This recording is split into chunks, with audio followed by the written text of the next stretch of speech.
मिनासान कॉन्निचिवा हारून निहोंगो गाक्कू इन्नी योकोसो।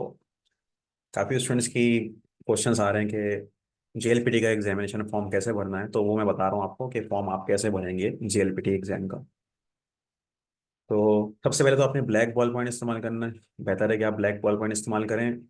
और ये जो तमाम पेपर्स हैं इसके पीछे कार्बन पेपर लगा होगा, तो आपने इसको इस तरह से रखना है कि पीछे सही तरीके से छपा हुआ आ जाए, यानी छपाई जो है पीछे एग्जैक्टली उसी जगह पे आ जाए।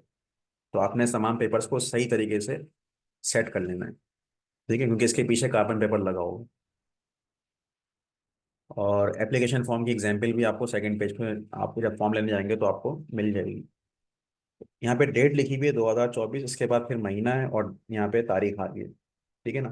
तो ये आप क्या करें कि जो वहाँ पे जो एडमिनिस्ट्रेशन में होंगे एग्जामिनेशन के, जो आप फॉर्म जमा करवाने जाएंगे, तो उनसे आप पूछ सकते हैं कि यहाँ पे हम क्या लिखें। एहतियातन आप इसको छोड़ दें, लीव कर दें। उनसे पूछ के आपने लिखना है। वैसे तो महीना तो 08 ही होगा, क्योंकि अभी 8वां महीना चल रहा है, तो आप 08 लिखेंगे। यहाँ पे 08 डबल डिजिट में आपने महीना और डेट लिखनी है, सिंगल डिजिट में आपने नहीं लिखनी। ठीक है, इसी तरह डेट आ जाएगी, तो डेट अभी जैसे 26 है तो आप 26 लिख सकते हैं, जो भी डेट है। ठीक है ना। तो इस तरीके से आपने डबल डिजिट यूज करना है। टेस्ट साइट, यहाँ पे टेस्ट लेवल है, टेस्ट साइट है, तो टेस्ट लेवल में जो भी लेवल है आप लिख दें। यहाँ पे 5 है, 4 है, 3 है, तो एन के बाद 5 कर दें, या एन के बाद 4 कर दें, या 3 कर दें, जो भी लेवल है। टेस्ट साइट में आपने शहर का नाम लिखना है, जो आपका शहर है। ठीक है, यहाँ पे आप शहर का नाम लिख देंगे। कैपिटल में लिख दें तो ज़्यादा अच्छा रहेगा। कैपिटल में आपने शहर का नाम लिखना है। इसके बाद ये जो पोर्शन है ये वाला, इसको आप लीव कर दें, इसको आप छोड़ दें। ठीक है, इस वाले पोर्शन को आप छोड़ दें, क्योंकि ये तो आपको जापान फाउंडेशन वाले आपको एग्जामिनेशन नंबर अलॉट करेंगे। तो यहाँ पे आपने कुछ भी नहीं लिखना। अब आते हैं नाम में। तो नाम में आपने यहाँ पे पूरा नाम आपने लिखना है। नाम में आपने एक सिंगल नाम के बाद आपने स्पेस देना है। जैसे मिसाल के तौर पे किसी का नाम मोहम्मद अली जिना है, तो क्या करेगा, MUHAMMAD, उसके बाद फिर स्पेस, फिर आएगा अली का ALI, फिर स्पेस, फिर आएगा जिना का JINAH या JINNA, जो भी उसका नाम होगा उसके शनाख्ती कार्ड पे, वो यहाँ पे ऐसे लिख देगा। तो स्पेस दे के लिखना, डायरेक्ट पूरा सब मिला के आपने नहीं लिखना। ठीक है ना, स्पेस दे के आपने लिखना है नाम। फिर यहाँ पे मेल है तो यहाँ पे आपने टिक लगा देना है, राइट का निशान। मेल पे लगा देंगे आप, जो फीमेल है वो फीमेल पे राइट का निशान लगा देंगे। ठीक है, इसको आप लीव कर दें, छोड़ दें। Date of birth, date of birth में वही आपका जो ईयर है, पहले ईयर आ जाएगा, उसके बाद फिर महीना आएगा, फिर उसके बाद आपका दिन आ जाएगा। तो जो शुरू की तारीखों में पैदा हुए हैं 1 से लेके 9 तक, वो क्या करेंगे, 01 02 03 ऐसे लिखेंगे, 01 02 03। और जो आगे की तारीखों में पैदा हुए हैं तो वो आपने उनको जो है वही, जो एज इट इज तारीख है वही आपने लिख देनी है, 10 11 12 जो भी है। महीने में भी आपने यही करना है कि 1 से लेके 9 तक के जो महीने हैं उसमें जीरो लगा के आपने लिखना है। और 9 के बाद के जो महीने हैं उसमें आपने डायरेक्ट वैसे ही महीना लिख देना है, जो भी होगा, 11 12 13, 11 12 10 11 12 जो भी है। इसके बाद आ जाएंगे पासवर्ड। ठीक है। तो पासवर्ड में आपने पासवर्ड आपको याद रखना है, भूलना नहीं है। उसकी वजह यह है कि पासवर्ड लोग भूल जाते हैं, और फिर ऑनलाइन जब रिजल्ट अनाउंस होता है तो वो फिर एग्जामिनेशन नंबर डालते हैं, उसके बाद फिर ये पासवर्ड डालते हैं, फिर आपका एग्जामिनेशन रिजल्ट आपको मालूम होता है। तो पासवर्ड अगर आपको याद नहीं है तो फिर आप कुछ भी नहीं कर सकते। फिर आपको महीने के बाद जाना पड़ेगा, फिर आपकी जब वो हार्ड कॉपी आएगी तो आपको मालूम होगा कि आपका क्या रिजल्ट आया है। तो लिहाजा पासवर्ड आपने याद रखना है जो भी आप लिखेंगे। और पासवर्ड हमेशा आपने नंबर ही लिखना है। यहाँ पे अल्फ़ाबेट नहीं आएगा, यहाँ पे नंबर आएंगे। 8 नंबर आपने यहाँ पे लिखने हैं, ऐसे नंबर लिखें जो कि आपको याद रहें। तो उसका सबसे बेस्ट तरीका ये है कि आप इसमें डेट ऑफ बर्थ लिख दें। जो डेट ऑफ बर्थ है वो आप लिख दें यहाँ पे। ठीक है, अपने हिसाब से जो भी, जैसे कि किसी की सन 2000 है और 1 जनवरी सन 2000 है, तो वो क्या करें, यहाँ पे 2000 लिख के 0101 कर दें। 2000 या फिर 0101 2000, आपकी मर्जी है यहाँ पे। अच्छा, नेटिव लैंग्वेज में क्या करेंगे आप, नेटिव लैंग्वेज का यहाँ पे पेज में भी लिखा हुआ है, यहाँ पे आपको दिखा रहा हूँ, पेज नंबर मेरे ख्याल है ये 24 है। तो 24 में देखें, नेटिव लैंग्वेज आप लोगों की उर्दू है, तो आप क्या करें, उर्दू के लिए 141 है। तो ये वाला कोड आपने इस्तेमाल करना है, वहाँ पे आपने टाइप नहीं करना है, लिखना नहीं है उर्दू, तो वो गलत हो जाएगा, फॉर्म आपका एक्सेप्ट नहीं होगा। यहाँ पे आपने 141 लिखना है उर्दू के लिए। फिर आपका एड्रेस आके, जो भी आपका एड्रेस है शनाख्ती कार्ड पे, या जो प्रेजेंट एड्रेस है, ज़रूरी नहीं है कि शनाख्ती कार्ड पे जो एड्रेस है वही आपने लिखना है। जो आप करंट एड्रेस है आप वो भी लिख सकते हैं, जो शनाख्ती कार्ड पे है वो भी लिख सकते हैं, मर्जी है आपकी। तो यहाँ पे जो गली है, अगर नाम है गली का तो गली का नाम आप लिख दें। अच्छा, एड्रेस में आप ये कर सकते हैं कि एड्रेस जो है स्मॉल लेटर में आप लिख सकते हैं। एक होता है कैपिटल, एक होता है स्मॉल। तो स्मॉल लेटर्स इस्तेमाल कर सकते हैं क्योंकि बाज़ लोगों के एड्रेस बड़े होते हैं ना, तो आप स्मॉल लेटर भी इस्तेमाल कर सकते हैं। यहाँ पे अपने शहर का नाम लिख दें, सूबा जो है वो आप लिख दें, बराबर में स्लैश डाल के सूबा जो है उसका लिख दें। फिर कंट्री में पाकिस्तान। उसके बाद फिर एरिया, ज़रूरत नहीं है लिखने की एरिया, बस कंट्री लिख दें आप। पोस्टल कोड निकालने का तरीका ये है कि जो भी आपका शहर है उस शहर का पोस्टल कोड ऐसे सर्चिंग करके आप निकाल सकते हैं। सदर लिखा मैंने, तो सदर पोस्टल कोड, तो ये सारे पोस्टल कोड आ गए। तो इसमें से कोई सा भी सिलेक्ट कर लें, कोई मसला नहीं है इसका, ठीक है। कोई सा भी आप पोस्टल कोड सेलेक्ट कर लें और वो पोस्टल कोड आप यहाँ पे लिख दें। पोस्टल कोड, टेलीफोन नंबर में आप कंट्री कोड लगा दें, पहले 0092 जो कंट्री कोड है पाकिस्तान का, उसके बाद जो भी आपका नंबर है वो आगे नंबर आप लिख दें। ठीक है, 0092 करके आगे नंबर आप लिख दें अपना। ईमेल एड्रेस जो भी आप यूज़ कर रहे हैं वो ईमेल एड्रेस आप यहाँ पे लिख सकते हैं। ठीक है। उसके बाद फिर आगे है ये institution where you are learning studying और स्टडी जैपनीज लैंग्वेज। जिस इंस्टीट्यूट में आपने जापानी जबान सीखी है या सीख चुके हैं, उस इंस्टीट्यूट का आप यहाँ पे नाम लिख दें। ठीक है, वो अपना यहाँ पे नाम लिख सकते हैं कि भाई इस इंस्टीट्यूट में हमने पढ़ी है या पढ़ रहे हैं, यहाँ पे अपना नाम लिख दें। इसके बाद फिर प्लेस ऑफ लर्निंग, तो ये अपने हिसाब से आपने खुद ही लिखना है। ठीक है ना, कैपिटल में लिख दें तो अच्छा रहेगा। इसके बाद है प्लेस ऑफ लर्निंग जैपनीज। अब यहाँ पे आपने क्या करना है, प्लेस ऑफ लर्निंग में यहाँ पे कोड इस्तेमाल करेंगे आप, कोड कि जिस जगह पे आप जापानी जबान पढ़ रहे हैं उस इदारे की एक्टिविटीज के हिसाब से आपने यहाँ पे कोड लिखना है, कोड लगाना है। कोड लिखना है 1 से लेकर 6 तक। तो हम देख लेते हैं कि यहाँ पे क्या कोड आएगा, चेक कर लेते हैं। जैसे कि ये आ रहा है, ठीक है इसको छोड़ दें। ये आ रहा है, ये आगे इसी में ही है।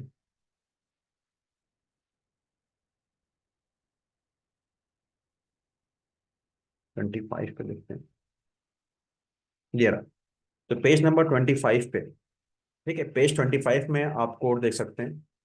अगर से आप स्कूल में पढ़ रहे हैं जैपनीज लैंग्वेज तो आप 1 लिख देंगे वहाँ पे, क्योंकि स्कूल तो नहीं है आपका। अगर से आप हाई स्कूल में तो आप 2 लिख दें। सेकेंडरी यानी कि 5 क्लास से मैट्रिक तक में अगर आप पढ़ रहे हैं तो आप यहाँ पे टू टू वहाँ पे आप 2 लिखेंगे। अगर आप यूनिवर्सिटी में बीएस कर रहे हैं या बीए कर रहे हैं, जैपनीज लैंग्वेज के अंदर ही आप बीए कर रहे हैं, तो ऐसी तो कोई यूनिवर्सिटी है नहीं इस वक्त कि जो बीए करवाए हमारे मुल्क में, तो उन लोगों को 3 लिखना है। हाँ, उसके बाद नंबर 4 पे आते हैं। 4 में आपने क्या करना है, 4 में ऐसी जगह पे आप पढ़ रहे हैं, यूनिवर्सिटी में पढ़ रहे हैं आप जापानी जबान, मेजर नहीं है आपका सब्जेक्ट, यानी आप यूनिवर्सिटी में जापानीज लैंग्वेज सीख रहे हैं, ठीक है ना, शॉर्ट कोर्स कर रहे हैं, जैसे कि नमल यूनिवर्सिटी है, तो उनके जो स्टूडेंट्स हैं वो यहाँ पे 4 लिखेंगे, 4। ठीक है ना, वो यहाँ पे 4 लिखेंगे। इसके बाद फिर फॉरेन लैंग्वेज स्कूल में अगर आप पढ़ रहे हैं, जैसे हमारा स्कूल है फॉरेन लैंग्वेज स्कूल, तो आप ऐसे स्टूडेंट्स वहाँ पे 5 लिख देंगे। जो कि प्राइवेट इंस्टीट्यूट में पढ़ रहे हैं तो वो क्या करेंगे, वो 5 लिख देंगे। ठीक है ना। और अगर 1 से लेके 5 तक कुछ भी नहीं है तो फिर वो लिख देंगे 6। यानी जो प्राइवेटली पढ़ रहा है, प्राइवेट सेल्फ स्टडी कर रहा है, तो वो क्या करे, वो 6 लिख दे। तो ये तरीके का आ रहा है यहाँ पे 1 से लेके 6 तक का, आपने देखा। अच्छा, इसके बाद फिर ये आ रहा है रीजन फॉर। ठीक है, reason for taking this exam. ठीक है, ये एग्जाम आप का क्या मकसद है इस एग्जाम को देने का, तो वो रीजन वाला पेज हम निकाल लेते हैं।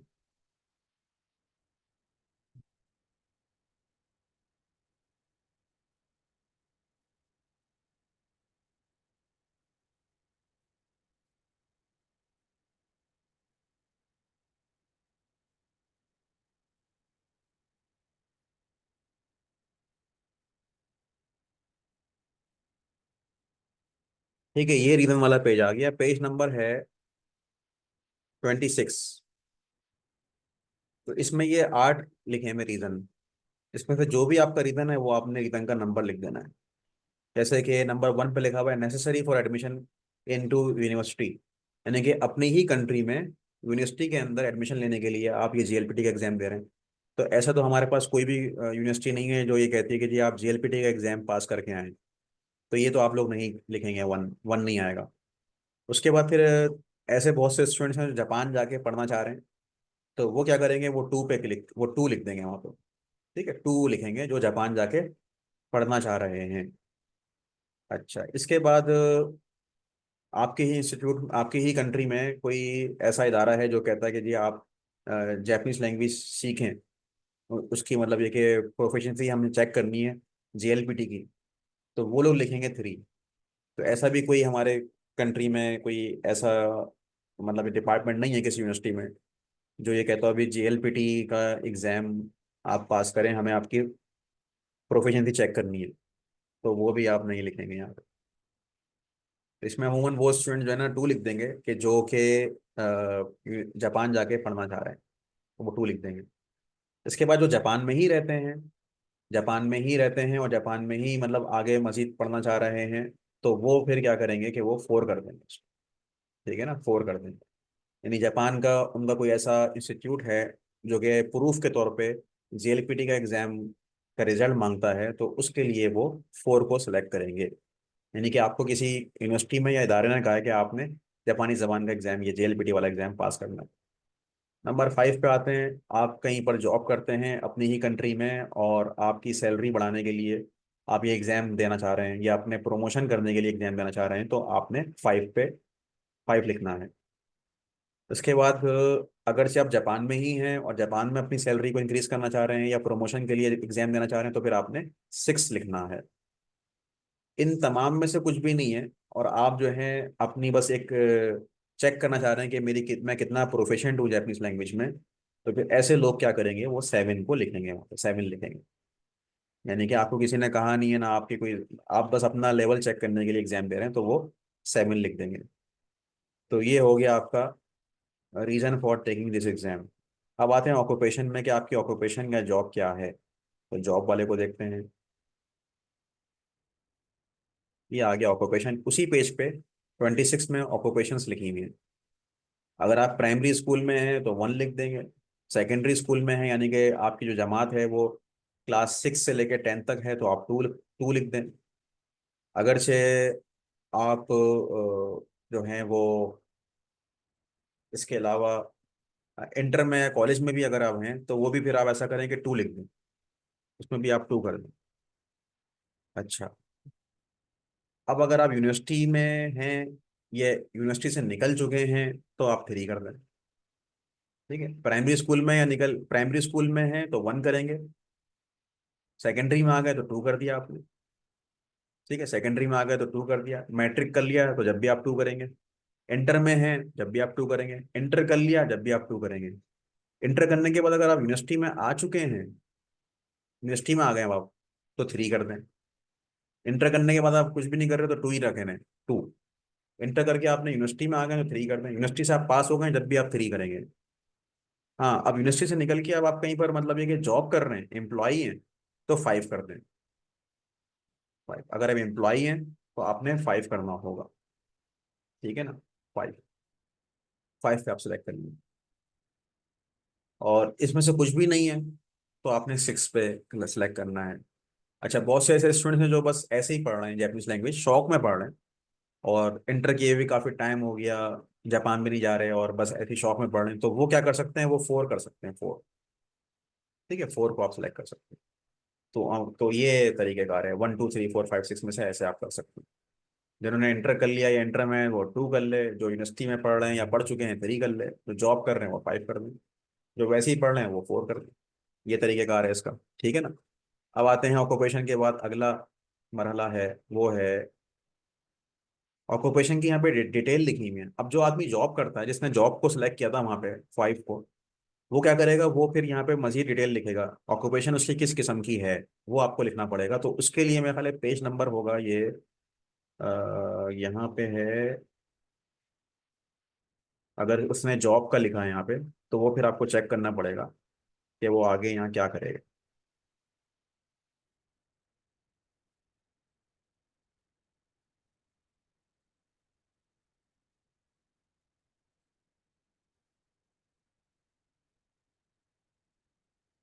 देखिए, ये है पेज नंबर 27।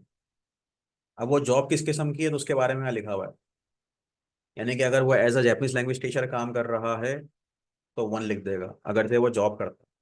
ठीक है ना, यानी जॉब से मुराद है कि वो फुल टाइम जॉब हो, पार्ट टाइम जॉब नहीं कहलाएगी, फुल टाइम जॉब हो, बाकायदा उसकी एक कॉन्ट्रैक्ट साइन हुआ हुआ होगा, एग्रीमेंट हुआ हुआ होगा, एक एम्प्लॉय होगा वो प्रॉपर। एक जो वैसे ही पार्ट टाइम पढ़ा रहे हैं कर रहे हैं उनको जरूरत नहीं है करने की। तो जैपनीज लैंग्वेज टीचर के तौर पे अगर वो काम कर रहा है किसी एजुकेशनल इंस्टीट्यूशन में, तो वो वहाँ पे वन सेलेक्ट कर ले। ठीक है ना। अच्छा, एज अ पब्लिक सर्वेंट अगर काम कर रहा है, ठीक है, जैसे कि एम्बेसी वगैरह में कहीं कॉन्स्टेंट में इस तरह से काम कर रहा है तो फिर टू कर देगा। और एज अ कंपनी एम्प्लॉय कहीं पर काम कर रहा है, मैन्युफैक्चरिंग का काम है, ठीक है, कहीं पार्ट बनते हैं फैक्ट्री के अंदर, वहाँ पे आप काम कर रहे हैं और जापानी जबान सीख रहे हैं तो थ्री कर दें आप। ठीक। इसके साथ साथ अगर आप कहीं होटल में या होटल सर्विस में काम कर रहे हैं, होटलिंग सर्विस है, होटलिंग इंडस्ट्री है, वहाँ पे अगर आप काम कर रहे हैं, टूरिज्म इंडस्ट्री में है, तो फोर कर दें। अच्छा, इसमें से अगर वन से लेके फोर तक ये कोई भी जॉब नहीं है, इसके अलावा कोई और दूसरी जॉब है आपकी और उसमें आप जापानी जबान को यूज कर रहे हैं, तो फिर आप फाइव कर दें। ठीक है ना। तो फिर आपने फाइव कर दें। अच्छा, अब ये तमाम वो जॉब हैं जिसमें आप जापानी जबान यूज कर रहे हैं। अब सिक्स कौन सेलेक्ट करेगा? जो जॉब तो करता है लेकिन जॉब के दौरान उसकी जापानीज लैंग्वेज का कोई इस्तेमाल नहीं है जॉब में, तो वो क्या करें, वो सिक्स को सिलेक्ट कर लें, सिक्स को। ये तरीकेकार है उसका। अच्छा, अब आते हैं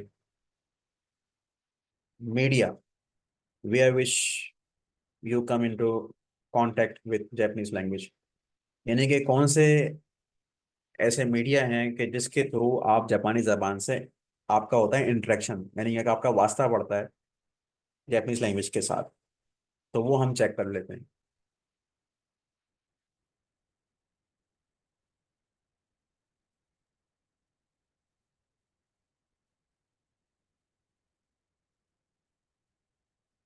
ये पेज नंबर 27 में ही है। ठीक है, पेज नंबर 27 में ही है, आप चेक कर सकते हैं। यानी आप जापानीज लैंग्वेज का इस तरीके से आपका इंटरेक्शन हो रहा है, आप टीवी देखते हैं, प्रोग्राम देखते हैं, ड्रामा देखते हैं, एनिमेशन देखते हैं, न्यूज़पेपर या मैगजीन पढ़ते हैं, किताबें पढ़ते हैं। किताबें कौन सी वाली? टेक्स्ट बुक से हटके अगर आप कोई किताब पढ़ रहे हैं जिसमें जापानीज लैंग्वेज लिखी हुई है, जापानी जबान में किताबें, या कार्टून मांगा है, आर्टिकल्स वेबसाइट के ऊपर आप पढ़ रहे हैं, या इसके अलावा कुछ और, तो वो क्या करेंगे, वो इन पे सर्कल कर लेंगे। यहाँ पे इस पिक्चर में नंबर्स नहीं लिखे हुए आ रहे मेरे पास, लेकिन शायद ये नंबर वन होगा। ठीक है, वन टू थ्री फोर, और ये फाइव होगा, ये सिक्स होगा, सेवन, इस तरह से नंबर्स होंगे ना। तो आप चाहें तो मल्टीपल नंबर्स को भी सिलेक्ट कर सकते हैं। जैसे बहुत से ऐसे स्टूडेंट्स हैं जो कि मांगा, एनिमेशन और ड्रामा देख रहे हैं, तो आप क्या करेंगे, टू पे सर्कल बना लें, आप टू पे, थ्री पे बना लें आप सर्कल। ठीक है, उसके बाद फिर सिक्स पे आप बना दें सर्कल। तो यहाँ पे आप मल्टीपल सर्कल्स भी बना सकते हैं। ठीक है, ये मल्टीपल सर्कल्स भी आप यहाँ पे बना सकते हैं इस तरीके से। लेकिन बिला वजह नहीं बनाए, अगरचे आपका इंटरेक्शन होता है इस इन मीडिया के थ्रू, इन चैनल्स के थ्रू, तो फिर आपने ये सर्कल बनाने हैं, अदरवाइज ज़रूरत नहीं है उसको बनाने की। तो इसमें अगरचे आपका कहीं पर भी इस्तेमाल नहीं हो रहा जापानीज लैंग्वेज का, या कहीं पर भी आपका इंटरेक्शन नहीं है जापानीज लैंग्वेज का, फिर आपने यहाँ पे जो लास्ट वाला नंबर होगा वो नंबर आपने सेलेक्ट करना है। मेरे ख्याल है वो नाइन होगा, मेरे ख्याल नाइन होगा या एट होगा, आप चेक कर लीजिएगा। ठीक है, कि जिसमें आपका इंटरेक्शन है ही नहीं जापानीज लैंग्वेज का क्लास से बाहर, मेरे ख्याल नाइन ही होगा वो। तो नाइन को आपने सर्कल कर लेना है।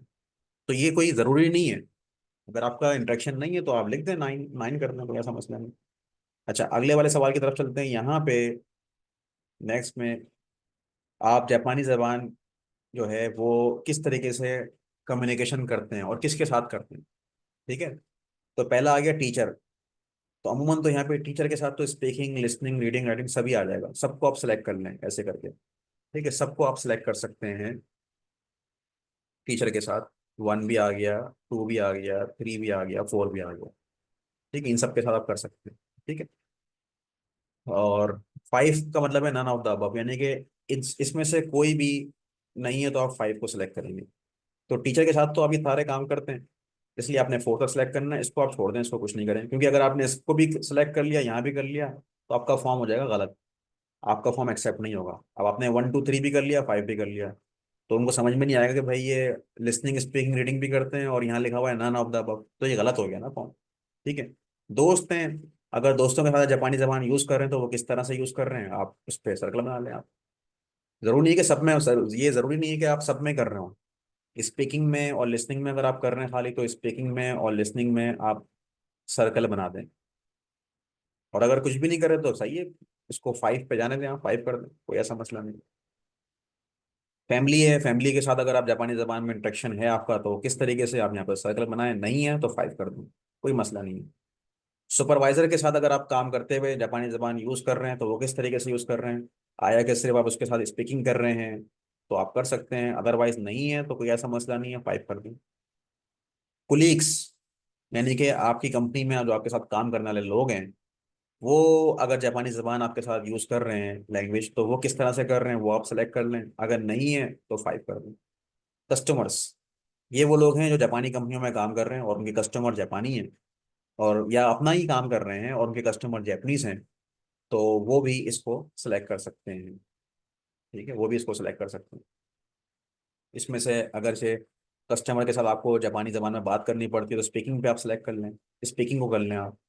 या आपको सारे ही काम करने पड़ते हैं तो सब पे सेलेक्ट करने हैं, कुछ भी नहीं करना पड़ रहा, कुछ भी नहीं है आपका कस्टमर के साथ कोई इस तरह का इंट्रैक्शन जापानी ज़बान में, तो फिर आपने 5 को सिलेक्ट करना है, 5 आप सेलेक्ट कर लें। अब आते हैं एग्जामिनेशन की तरफ। यहाँ पे टाइम्स ऑफ टेकिंग JLPT। जो लोग JLPT फर्स्ट टाइम अटेंड कर रहे हैं उनको यहाँ पे कुछ भी करने की जरूरत नहीं है, उसको ब्लैंक कर दें, कुछ भी मत लिखें, ब्लैंक छोड़ दें।